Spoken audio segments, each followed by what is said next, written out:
Hi, good afternoon, everybody. Good to see everybody. Nora, you can put the slides up. For those who don't know, my name is Ed Hurwitz. I am a professor in physical medicine rehabilitation and in the Department of Learning Health Sciences. I'm the Learning Health System Clinical Champion for Michigan Medicine, and I'm one of the co-directors of the LHS Collaboratory. I'm really pleased to have our presentation today. So, welcome to the Collaboratory. I want everybody to know that today's session is being recorded, and the slides and recording will be available on the LHS Collaboratory website archive. And there's the URL for the Collaboratory website, but you can certainly get that by just going to the website. Next. So, welcome to the kickoff of the 2024-2025 LHS Collaboratory Seminar Series. We already had our poster session day to really start things off for the Collaboratory for the academic year. But this is one of our first talks. We're going to have several talks this year. Some will be in person, some will be virtual. This first one is going to be our virtual panel. And it is about stories of learning health system success in Michigan medicine. The theme of this year's Collaboratory Seminar Series is implementation, telling you stories about people who have implemented learning health systems and learning more about how they did it so that we can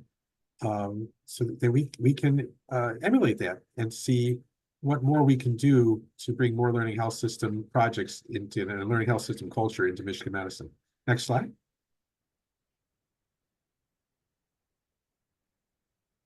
So again, thank you for joining us today. Today's session is being recorded and the slides will be available, like I said. We kindly request that you keep your mics muted during the presentation. And we'll have time for audience Q&A. So please enter your questions throughout the presentation into the chat. We'll read off the chat, and as needed, we'll also open up the mics. Next. All right, so we have three speakers today. Dr. David Combs is an associate professor in physical medicine rehabilitation.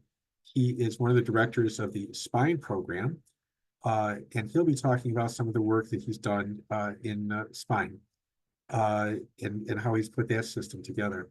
Dr. Claire Kalpakshian is an associate professor in the Department of Physical Medicine Rehabilitation. She is the associate chair of research.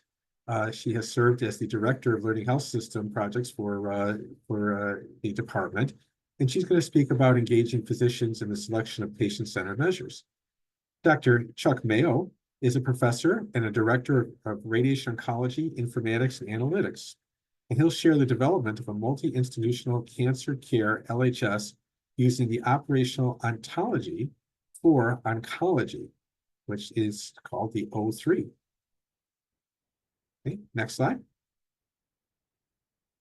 Okay, we're going to start this off with Dr. David Combs. Dr. Combs was unable to join us in person, but he's made a video, which is about 15 minutes long, which will be describing his work. Let me just say as an introduction to the video that Dr. Combs, again, is working in the spine program. Spine refers to patients with back and neck pain. So those are the patients he's going to be talking about. As we play the video, the first 15 seconds or so, we're going to be silent, so don't think there's something wrong with your computer. Let's go ahead, Nur.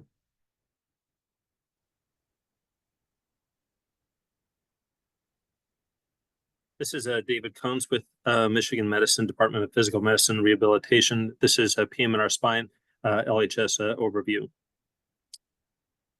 So many of you may know Learning Health System is really designed to turn practice information into data, data into knowledge, and knowledge into practice. Through our spine program, we really had three learning objectives. Number one, who are our patients? Number two, what are we doing for them? And number three, are they getting any better?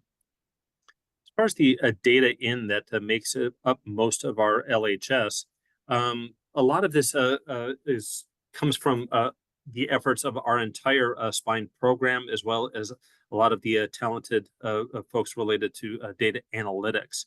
Now, this was all based on first the patient history and identifying that there's information that patients will be completing in their pre-visit questionnaires, as well as information from the visit itself.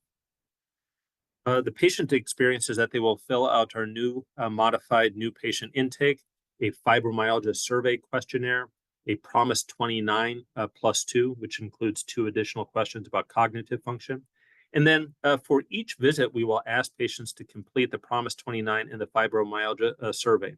However, we do set limits where we do not put a burden on the patient of answering the Promise 29 any more frequent than every 6 weeks, in the fibromyalgia survey any more frequent than every 3 months. Now, should a patient receive a spine procedure, we will be asking them to complete a patient global impression of change, basically 0 to 100% on their perceived improvement, the Promise function, pain interference, and pain intensity scores. Now, from the new patient intake, patients have reported that about almost 70% are coming in with chronic conditions. Interestingly enough, about almost 40% report progressive weakness that they perceive, and sometimes this could be considered a red flag for a potential urgent evaluation and treatment. Also, about 56% report the cause of their spine pain is unknown. Many of them have tried medications and physical therapy, and very few have tried treatments such as pain psychology.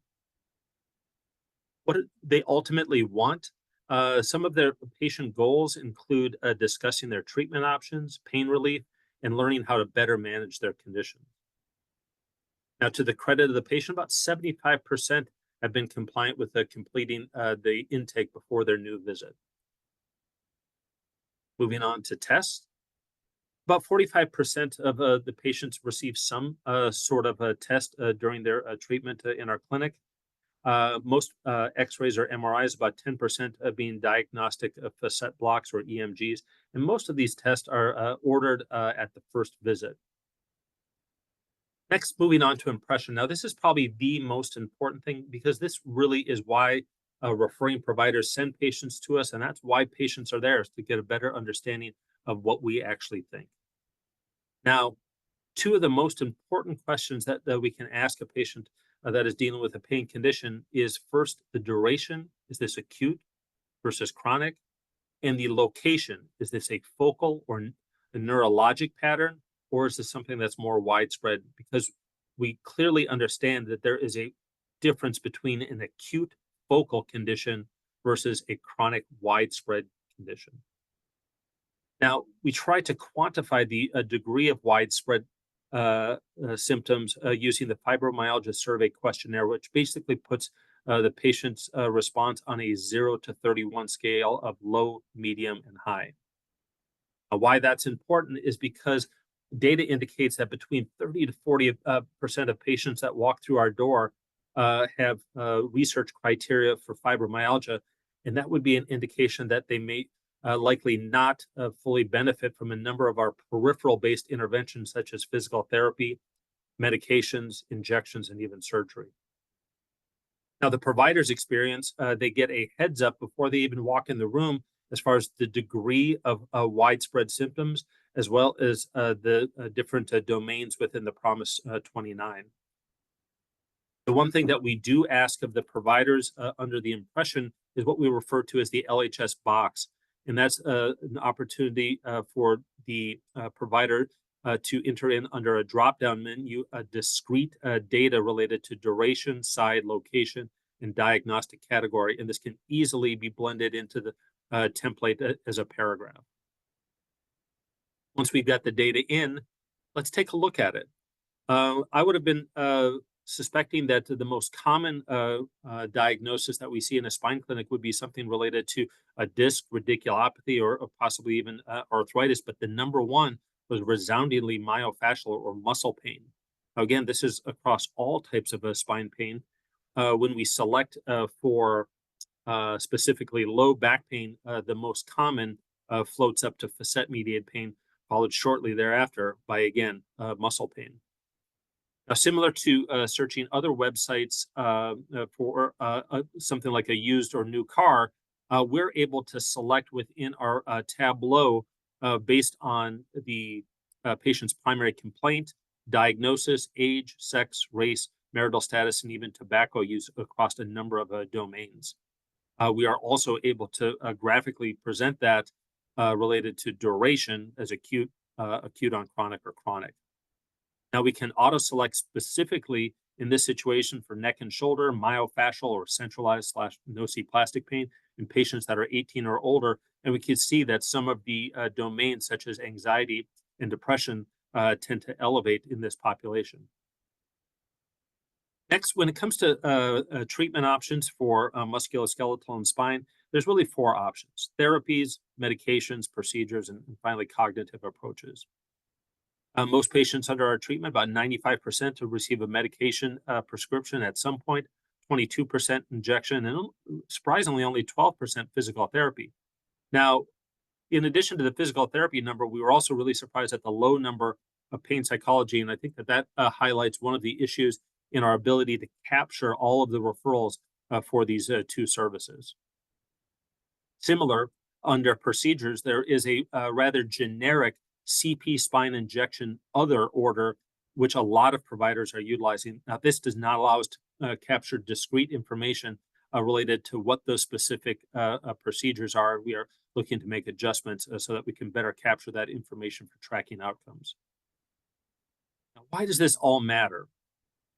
It's the outcomes, trying to identify, are we making any sort of difference or impact on our patients?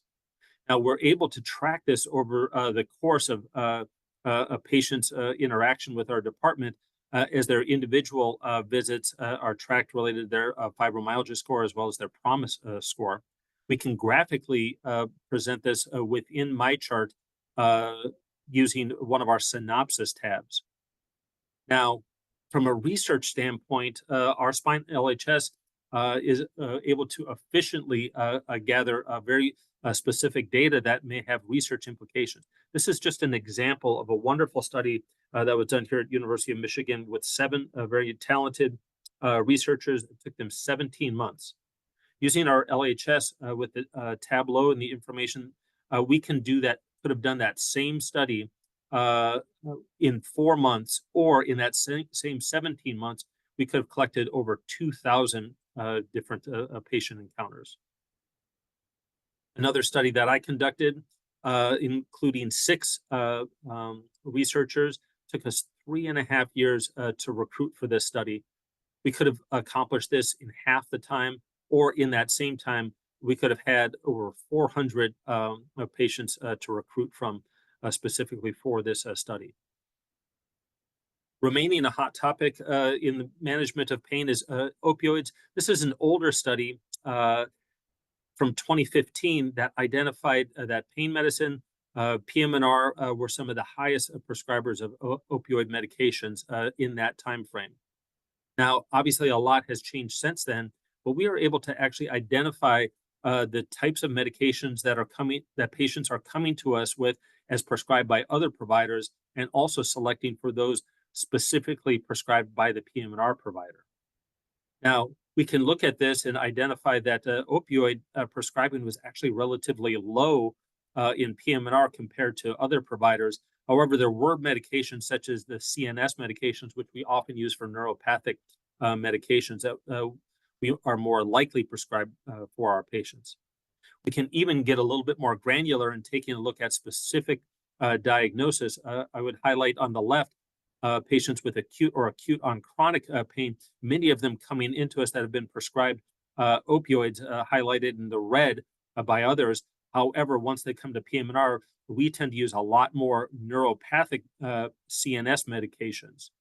We can also see how some of those trends look very similar for patients with chronic lumbar radiculopathy. For good old-fashioned central back pain, likely due to arthritis, again, you can see the utilization of opioids very low, even in chronic conditions by PM&R physicians.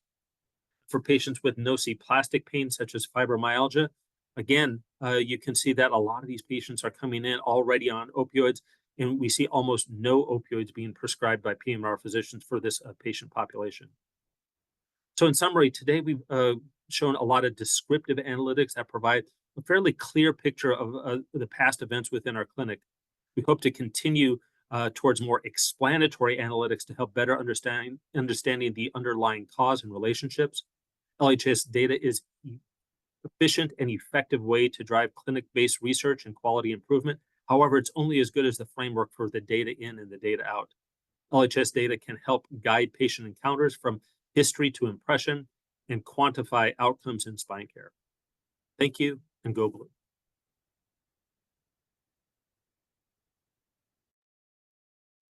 All right, great. I will add that David's work has really brought a lot of clarity to our understanding of our spine patients in an area where research is sorely needed to show the efficacy of procedures. There needs to be a lot more evidence-based medicine because it's such a prominent, common diagnosis.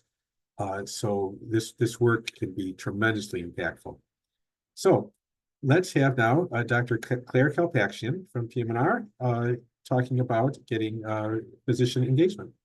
Okay. Hi, everybody.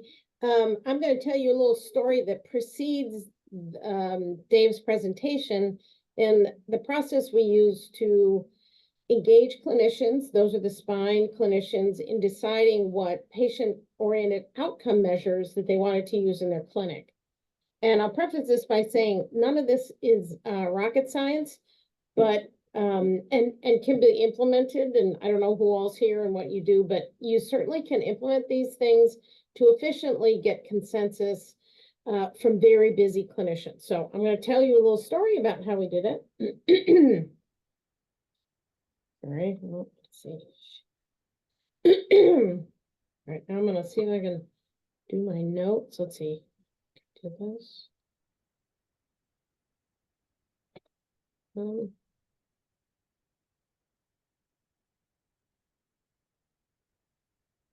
Okay. All right. So you got a pretty good sense. This is the same providers as Dave just talked about. And there's about 20 of them. And they mostly do non-surgical options, injections, ablations, and nerve blocks. So that I think you have a pretty good sense of what the patients are who come to see that. I just wanted to show you a timeline, not to scare you, because a lot of this was just waiting for things to be built in HITS. There's a lot of competing demands. But it took us a couple of years to get to what Dave showed you was quite a smooth running machine. So Delphi surveys, some of you may have heard of these. So they're a structured way to get opinions from a group of people in a relatively efficient way. And so you have experts, you have a moderator, you bring people together, you just do this on a survey, you query, and you get to a point where you reach consensus. So that was the main way that we came about making these selections and understanding what clinicians needed to implement and interpret the patient-oriented outcome measures. And so the first thing we did is, well, what do you want to measure? What do you care about in your practice?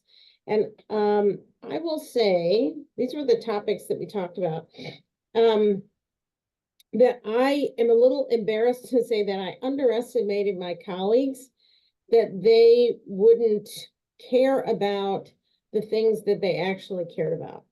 And certainly things at the top of the list, not surprising, what is pain, you know, how much pain intensity people had, how it was interfering, the types of symptoms they were having, how it affected their function, that included their job and so forth, but also how they were doing in terms of well-being.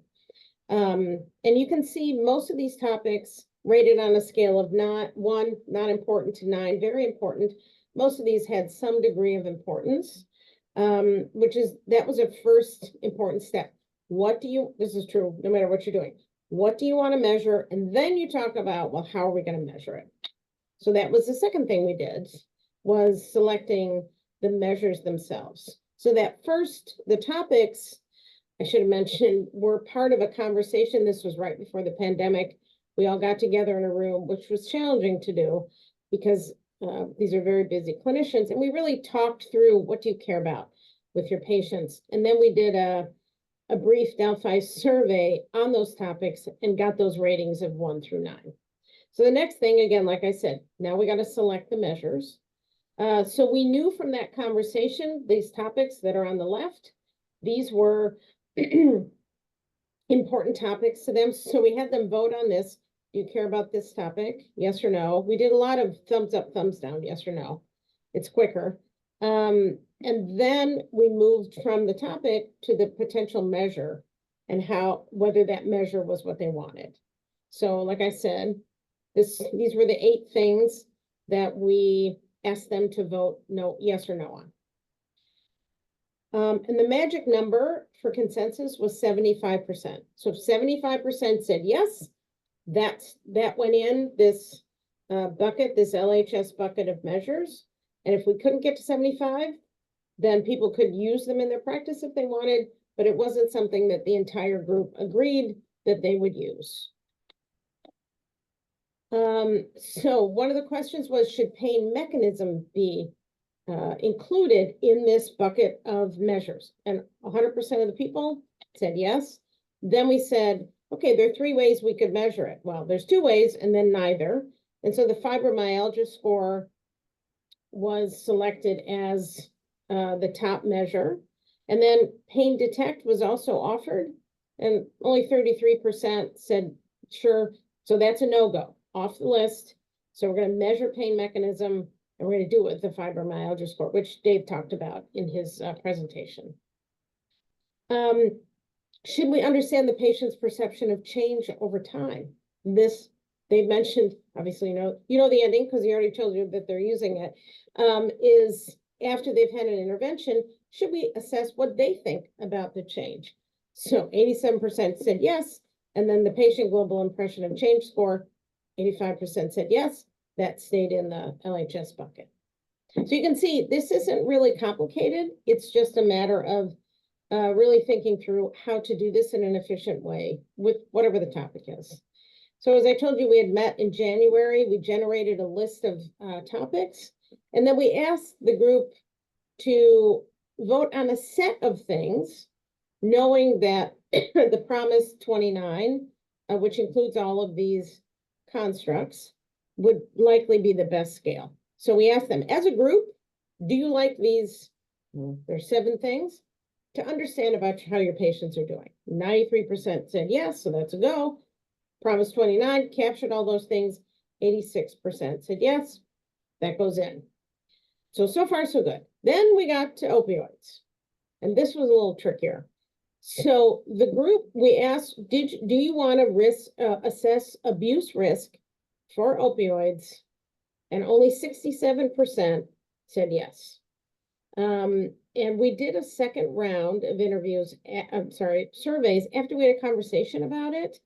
And this was relatively complicated, and that had to do with physician practice, the kinds of patients they saw, and it wasn't as straightforward as all the other ones. So we couldn't get consensus the first time or the second time, and nor did these 2 assessment tools. And you can see in the notes, they're slightly different, but you can see the thumbs up were quite low, did not meet our threshold. So opioid risk assessment was removed from the LHS bucket. And then if the clinician felt it was important for their practice, they could use it, but it was not something the entire group agreed on to use. So in the end, we have the Promise 29 and the patient global impression of scale and the fibromyalgia score. And so Dave had mentioned how they're using it in their practice to understand their patients. And this maybe, the timeline was longer. I would say, a couple of hours of work if you condense it all into the time. The response to the surveys was quite quick. It was probably under 5 minutes. Didn't take long to build them. It was quite easy to implement. And it was the best compromise to make sure that everybody had a voice, this community had a voice, but it was realistic based on their very busy schedules. And it worked really well. And I'm happy to share our surveys with anybody that might be interested, and you can modify them and so forth. So the last thing we wanted to know is, PROMS is a patient-reported outcome measures, do you use them in your practice? So we knew what was important to measure. We knew how we were going to measure it. Now we had to think about, well, now you got to use them. And so, not surprisingly, the majority at that time did not use these kind of measures in their practice, but generally felt they were quite valuable. They just weren't really using them much. And then we asked about how comfortable they were using them in talking with their patients. And just as an aside, a patient-reported outcome measure is really a means to an end when it's used in a clinical setting. It helps stimulate conversation, gets to the point of the problem efficiently, and it can sometimes just jumpstart a conversation. Sometimes it might not be that comfortable. So we wanted to know, are they comfortable? Are they confident? And you can see just by the pie charts, it's a mix. So that's important. You can decide and make all sorts of decisions about the right measure for the right construct. But if people are not comfortable and confident using them, you're not going to get anywhere. And like Ed said, this is about success implementing. So it was important for us to know, are they comfortable and they're confident? If they aren't, we got to do something to help them. So we asked a little bit more about the value of them in their practice, and relatively mixed, but in general, positive. The last thing we asked was, we thought about, well, what kind of tools could we use to help them integrate these measures into their practice and be comfortable and confident? And so these 5 things that are on the bottom, the x-axis, we asked them, just rate them, how helpful each of these will be for interpreting the problems that the team selected. And you can see the winner is the instructor-led, and you can guess that the instructor was Dave. And they really wanted a person that they could go to and talk to. And it's not that these other ways of doing things wouldn't be helpful, but they really wanted that personal touch in helping them adopt the measures they selected and use them effectively in their practice. So the return on this investment hopefully gives you an idea of the proof of concept that you can efficiently engage people who are very busy but have content expertise in a process to help engage that learning community to select and implement something, whatever it is. You can do this on any topic. And the last thing I'll say is that one of the important things in this in particular was I worked with the team because I have expertise in measurement. So what I did essentially was curate options. Once I understood what was important to the group, I could curate the measurement options that were reliable and valid and well constructed, and they could ultimately choose what was right for them. So you can see it's not rocket science. It's quite practical and definitely doable. And that is it. Okay, I'll turn it back to you, Ed. Thank you, Claire. And once again, for people who have questions for Claire, please put them into the chat while they're fresh in your head. And we'll have some question and answer time after Chuck's Mayo's presentation. So, Dr. Mayo, take it away. Okay.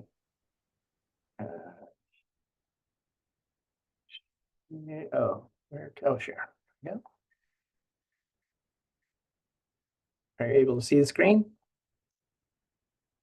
You can see the screen? Yep, we see it, and it's the right setting. Okay, very good. All right, so I'm going to share our experience in radiation oncology with constructing a learning health system that we're using for bringing AI into large-scale comprehensive data from our real-world experience with our cancer patients. This is a product of a large group of people participating, both from UM and from elsewhere. I want to highlight, for those of you that might be at the beginning stage of this and you're trying to convince your leadership to participate, there's this article that came out from the RAND Corporation this summer. I won't spend too much time on it, but I'd say this is definitely a go-to when you're trying to understand the resources. The 2 pieces up at the top and the bottom in the red, I think, are really important to highlight. So in this survey, they looked at industry as well as academic settings, trying to understand what were the reasons that AI projects didn't fail and where they could address it. And you find the common theme over and over again that the AI projects tend to fail because of data-related problems.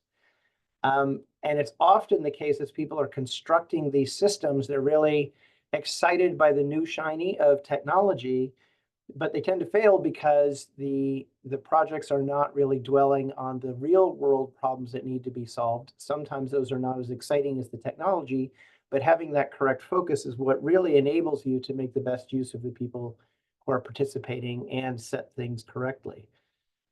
In radiation oncology, we knew that we needed to be able to pull data for all of our patients as part of routine practice. And so we developed a clinical approach where we looked not just at subsets, not just particular disease sites, but every single patient treated. We pulled data both from all the electronic systems used in treating our patients. So the systems that give us our radiation therapy dose, treatment information, as well as Epic, where the outcomes information is.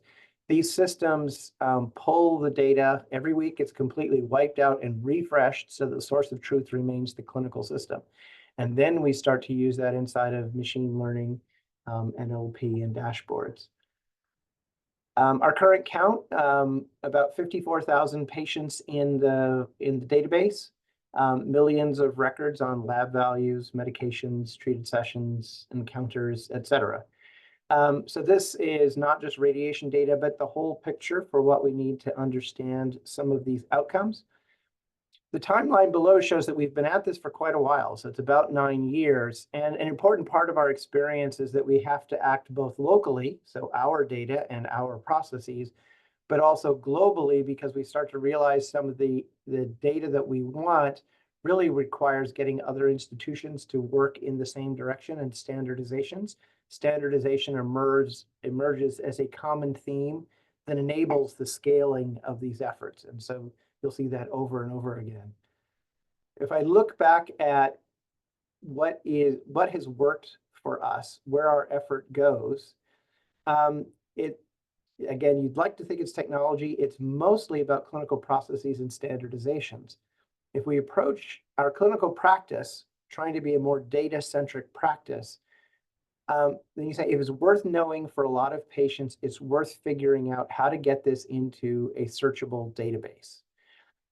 So to be able to do that, our leadership, our physician leadership here is really key to that.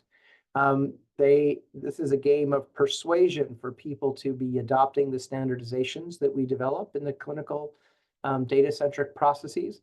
It requires vision and cohesive support to be able to do that. So that really is the bulk of our effort, not so much the technology, but that piece. As we start to, we want to scale, that means we need to understand what happens with other institutions. So we have to reach outside to other groups who are constructing similar systems to ours, who are grappling with similar problems with lack of standardization, making it difficult to get to the data. And then in a consensus setting, working within our professional societies, agree on what that should be. And then we come to the technology, which is very important, but it requires fewer people and tends to be easier to pull off. I'm going to highlight some of the things that we're trying to do with the data use. For some requests, as we have this large scale, if they're very simple, we can turn them around really fast. The problem has been some of them get very complex, involve a lot of tables, and it's so complicated we just don't get to it. We're starting a new initiative that's now possible because we've done this standardization, where we're now going to standardize the data sets that we give to people so we can try to make that whole process more efficient. So think of it like going into a deli, and you'll have a bit of this and a bit of that, but it's all standardized so it can be got to you very quickly. So here's an example of one of our standardized dashboards. This one's focusing in on laboratory values.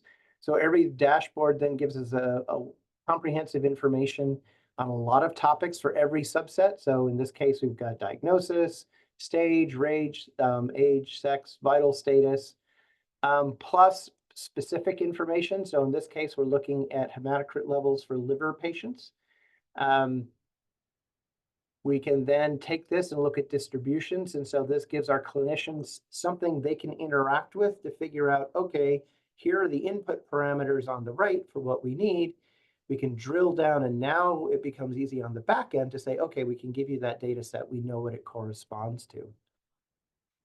Another of our dashboards is something we added in our clinical practice, was standardizing if there are elements that they want to measure, but there's really no good place to put them in Epic. If they standardize creating smart list objects that follow this text format, then our program, when it encounters it, automatically parses it out into the object and the value, stores it in the table, and now that becomes accessible for our end users to be able to use this data. So one of the big advantages of this is that we don't need IT to be able to do it. People start using data right from the first day of doing it. And then we construct these smart list object libraries to put into note templates so it can be very efficient. So we, again, keep looking for ways that we can standardize parts of our process to be able to get more data to more of our end users. So the standardization enables automation. That enables us to pull the data, which is enabling us to scale up to larger numbers of patients. These standardized data-centric processes enabling the automation. Also now we're learning to standardize our analysis. So our statistical and machine learning analysis to be able to look at these very large data sets and have the code drill down and tell you what are the features that have the strongest impact. This is highlighting a publication we've put into medRxiv recently with an automated analysis, 964 head and neck patients, 462 clinical parameters. So it's very comprehensive. Diagnosis, staging, chemotherapy, various dose volume histogram metrics.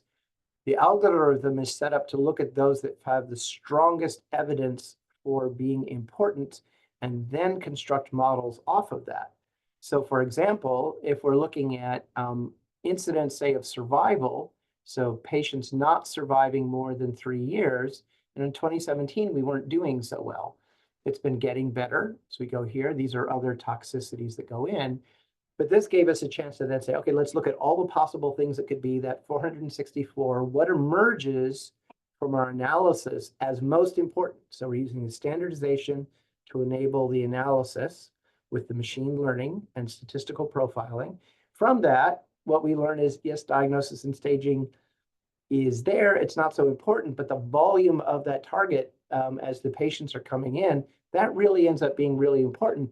And if I use box whiskers to plot that out by year, you can see that the patients coming in 2017, in that distribution, there were more of them with very large volumes above the threshold which we detected from that automated analysis.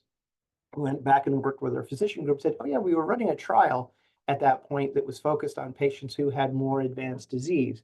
So this is a place where this large scale data and the automated analysis starts to give us a perspective on what's really going on. Interestingly enough, we look at the lab values for all of our patients, and PLR values also emerged as something very interesting. And so that's hypothesis generating for us. So we look at this way of doing the data as a way not for drawing conclusions, but for being able to answer much better evidence-driven questions. So that gets to then, how does this tie to what we think happens with clinical trials? And a common mistake is to think that it's really an either or. It's not. It's not either large-scale, comprehensive, real-world analysis or clinical trials.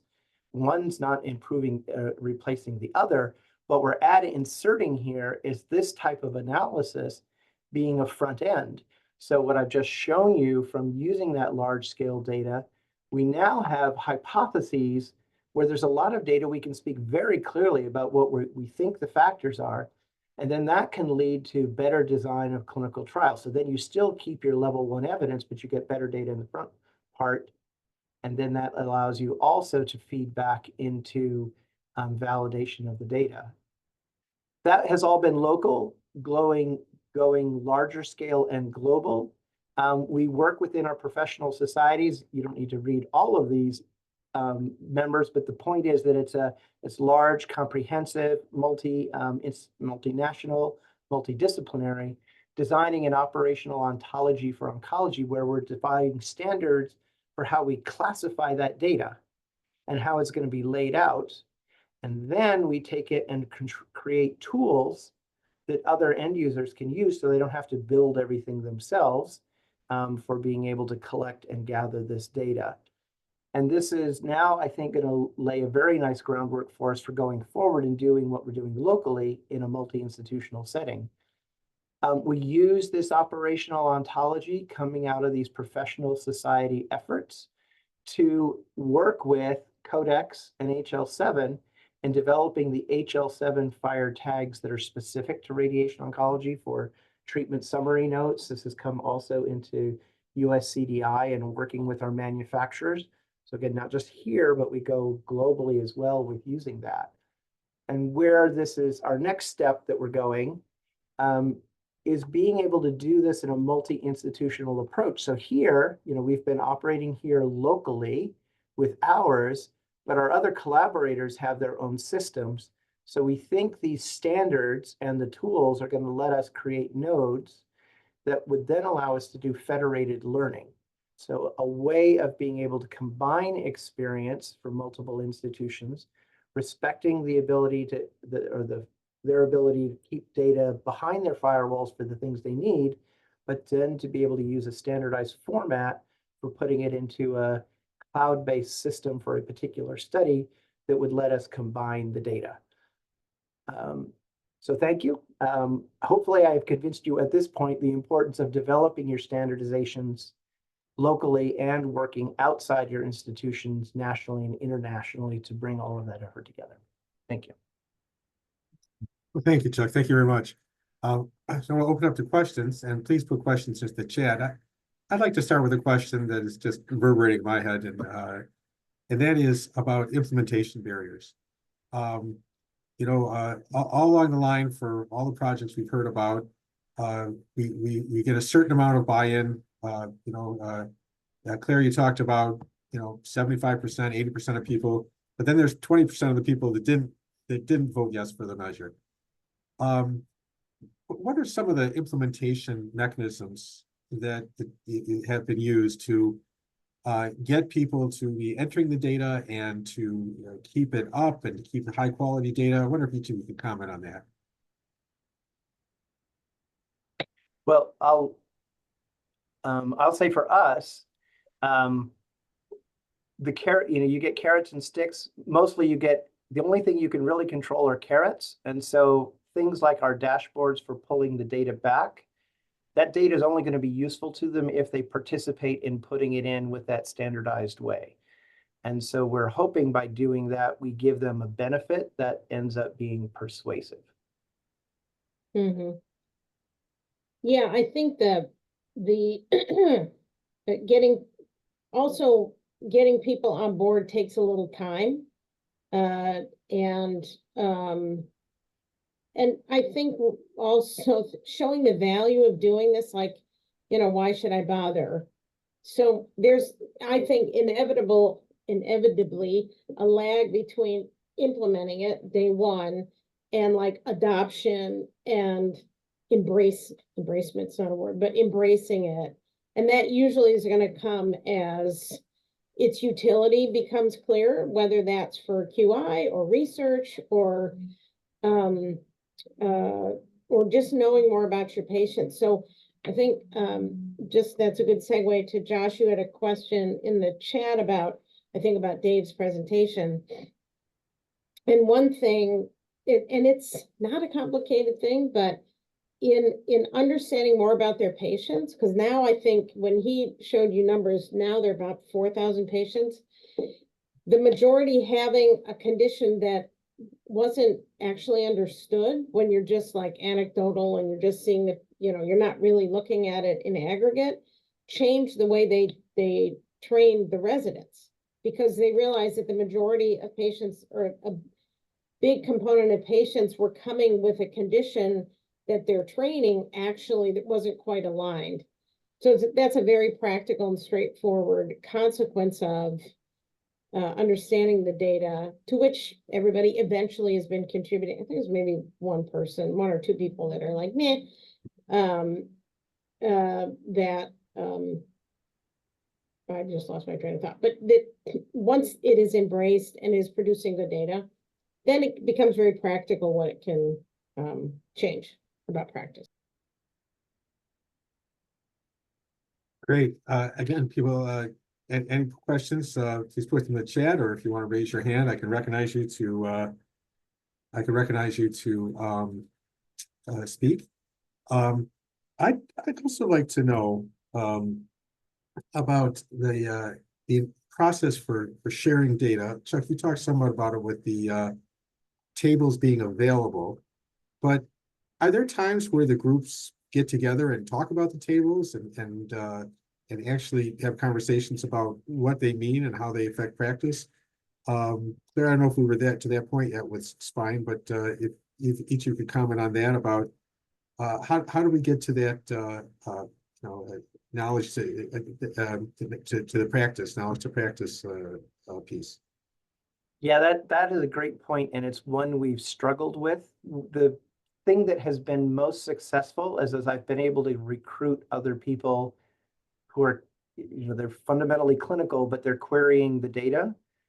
I mean, once you get into the data dumpster that is the electronic record, very often you start to appreciate where the problems are.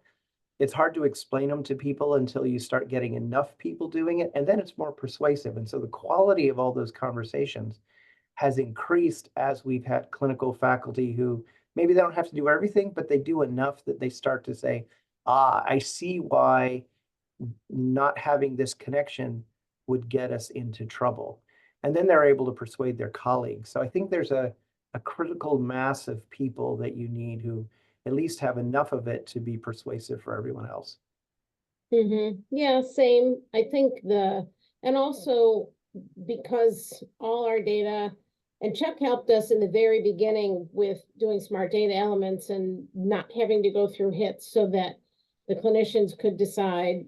I think Dave talked a little bit about what are drop-down lists and so forth. And all flowing into a Tableau dashboard that everyone has access to, but the reality is I don't think most people look at it. But as the liaison for research or QI, or I mean those are regulatory distinctions, but that using it in a more traditional way to answer specific questions, I assist with that. I just pull it right down from Tableau. It's nice and easy. I put it into RedCap, and that also helps reinforce the value. Like, this is just running in the background, and we got 4,000 people, and you didn't have to do anything. I just went and got the data, and let's go. And like David said, the timeline between, let's look at this and a study is very, very short. So it's just one more way to reinforce the value of high quality data inputs at the very beginning, which I don't think it gets talked enough about in general, to facilitate all sorts of things downstream. So again, it's really iterative engagement, proof of concept, and it takes time. You just have to, so you need the champions to keep talking about it. And eventually, I think a lot of teams will get over the hump, or communities, sorry. So, Claire, I want to build on what you just said about value. And I want to ask about leadership and the importance of leadership buy-in. And what are some of the things that came back as a value to the leadership? And I know you're going to say to me, Ed, you were the leader, you can answer the question. But I'd be interested to hear from both you and Chuck. I know, Chuck, you had a very supportive department chair with Ted Lawrence, and I'm sure that the new chair is also very supportive. But talk about some of those things. And, I'd like to hear not only about, you can talk about quality of data for various things we use data for. You can talk about faculty engagement and satisfaction. What are some of the things that you think really push the value equation for leaders?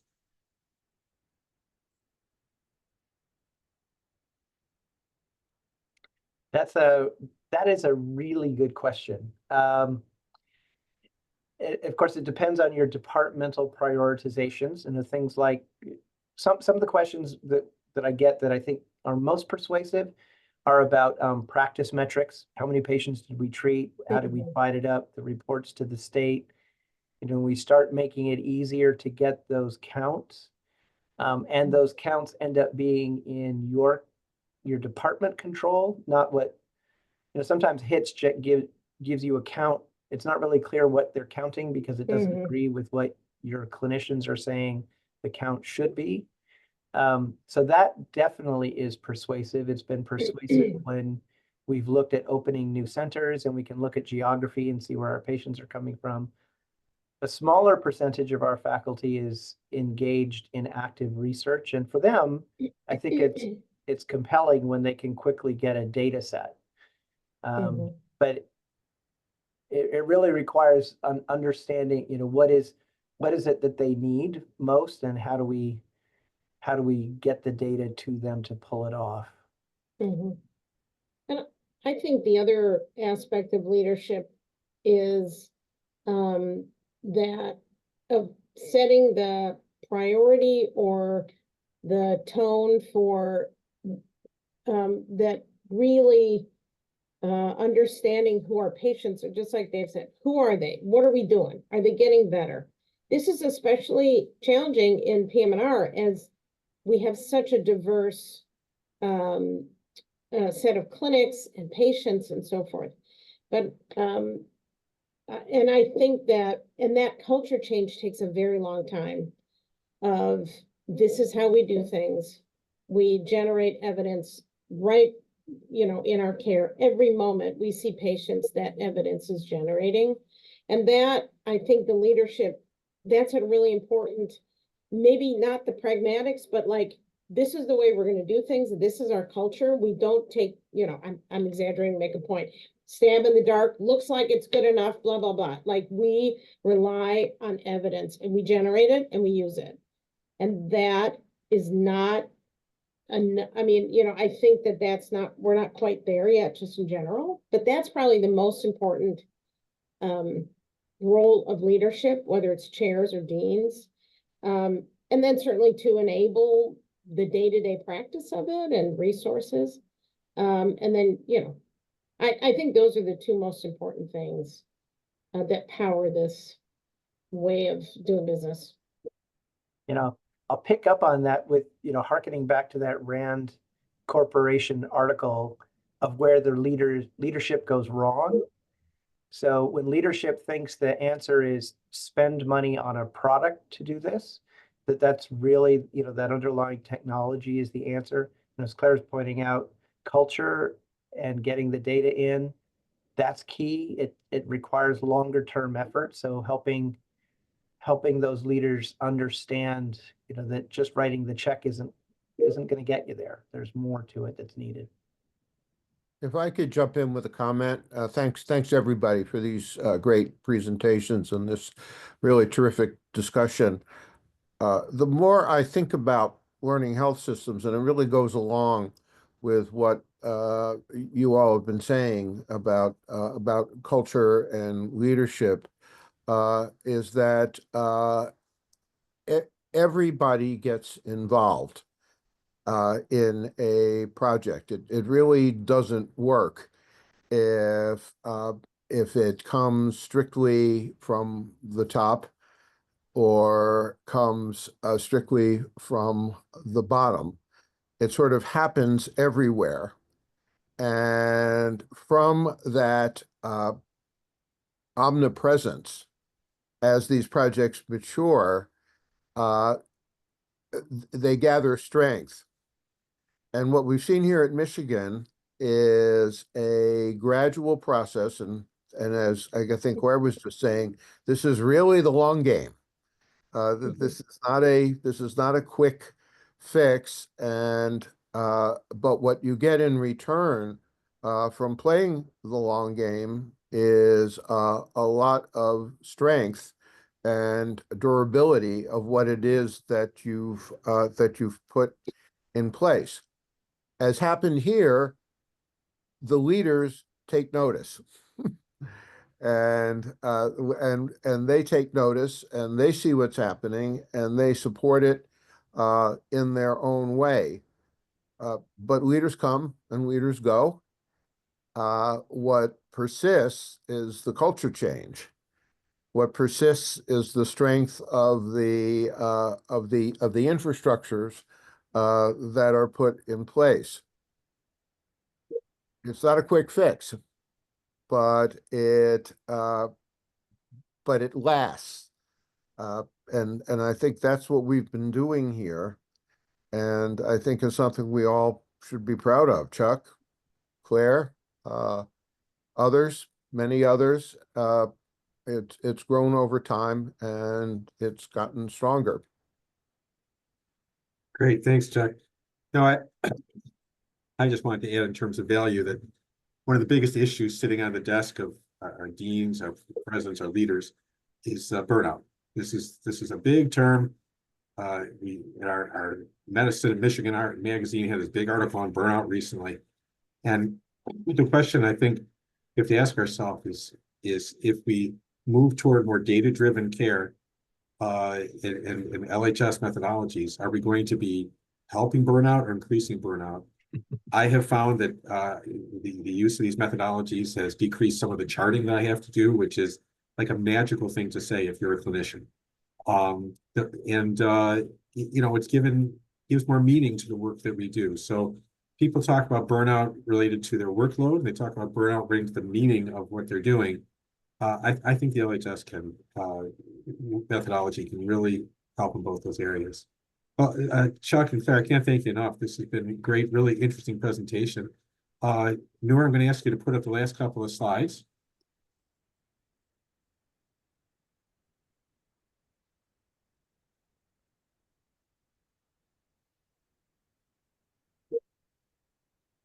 Okay, well, this has been a wonderful presentation, and we have much more to come. On November 15th, we're going to have another virtual session with Dr. Chris Malmhorst from UC San Diego. He's the executive director of the Jaco Center of Health Innovation. They have done tremendous work in working with learning health systems at the University of California, San Diego.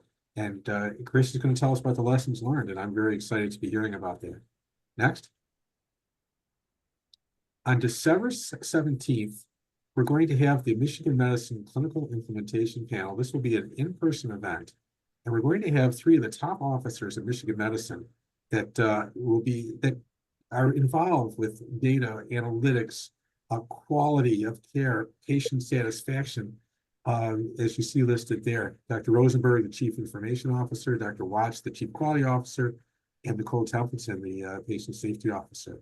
I think it will be a fascinating discussion about how implementation of data-driven care through LHS is important and can be helpful and can be done in Michigan Medicine. So I look forward to that. I hope to see everybody there. So again, thank you, everybody. Please remember to fill out the evaluations. Nora, I guess the evaluations will be sent out by email. Is that how that works? Yep. Okay, so look towards your email for evaluation. And again, thank you to our speakers, thank you to our audience, and it's been a wonderful session. Bye, everybody.